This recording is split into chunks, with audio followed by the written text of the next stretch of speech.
Je m'appelle Luc Poussel, j'ai été mineur de fond à Gardanne pendant 20 ans et le responsable du syndicat Force ouvrière des mineurs de province. Je vous accueille aujourd'hui dans le musée de Simiane où je pratique ma passion qui est l'archéologie depuis toujours. Alors Monsieur Poussel, vous avez souhaité intervenir, vous avez demandé à intervenir, est-ce que vous pouvez nous expliquer votre démarche? Ma démarche a démarré quand j'ai lu le tract de la candidate communiste de Gardanne. Qu'est-ce qu'il dit ce tract? Ce tract il dit que quand Richard Mallier a été élu, on a fermé la mine. Et je vous avoue que je suis sorti de mes gonds. Je suis sorti de mes gonds, pourquoi? Parce que tout le monde sait, dans le bassin minier, que depuis 1993, la mine était condamnée et elle devait fermer depuis 1993. Et le problème... C'était une fermeture qui était donc prévue. Hein, c'est une fermeture planifiée depuis 1913.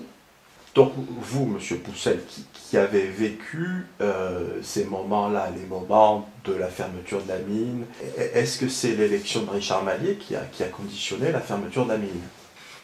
La mine, en 2002, Alias vous l'a dit, vous avez Alias qui est Monsieur Alias? Joël Alias, c'est une notoriété du Parti communiste à Gardanne, c'était le meneur, c'était le pur. Il y a des communistes à Gardanne, ce sont des purs, des vrais, des types, ils y croient, et c'est tout à leur honneur. C'est tout à leur honneur. Et ces pauvres types, ils ont été trahis. Oh, ils ont mis 40 ans pour s'en rendre compte. Bon, ben, quand on y croit, on ne peut pas les blâmer.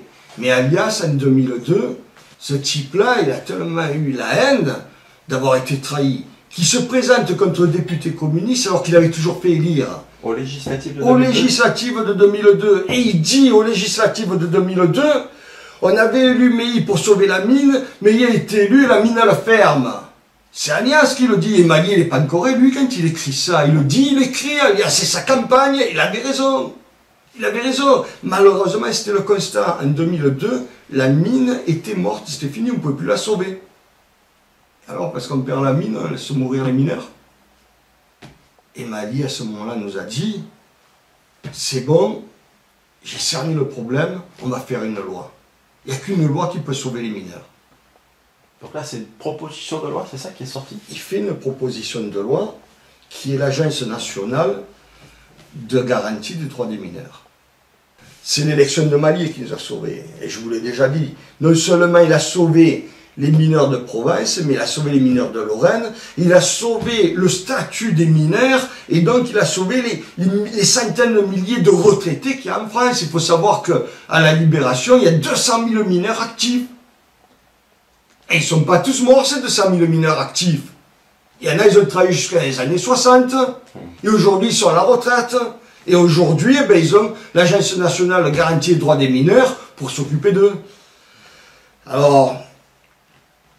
Je me calme un peu parce que je ne supporte plus le mensonge. C'est fini, c'est notre temps, il faut voir l'avenir. Aujourd'hui, j'ai voulu intervenir parce que face au mensonge, il faut reconnaître l'honnêteté de Richard Mallier. Ça ne sert pas à la candidate communiste de raconter ce qu'elle raconte. D'abord, elle ne doit pas croire à son élection, donc elle fait n'importe quoi. Mais Richard Mallier, que les politiques l'attaquent, il est descendu dans l'arène pour le combat politique, c'est normal. Mais un gars honnête comme il a été jusqu'à aujourd'hui, on ne peut pas le salir. On ne peut pas le salir. Je l'ai déjà dit, Richard Mallier, quand il défend les mineurs, il défend des gens en sachant qu'il n'aura jamais aucune voix de ces gens-là. Jamais aucune voix. Mais c'est pas parce que on ne vote pas pour Richard Mallier, qu'on ne doit pas le respecter et reconnaître non seulement son honnêteté, mais son courage et son désintéressement. Parce que le combat pour le bassin minier et sauver le statut des mineurs, c'est son premier mandat.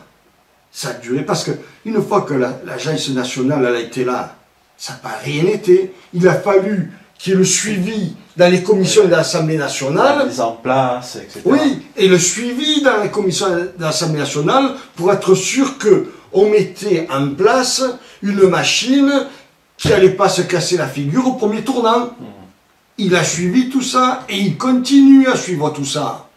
Donc, on l'aime ou on l'aime pas, mais reconnaissons son honnêteté et le travail qu'il a fait, parce qu'il a fait un travail colossal.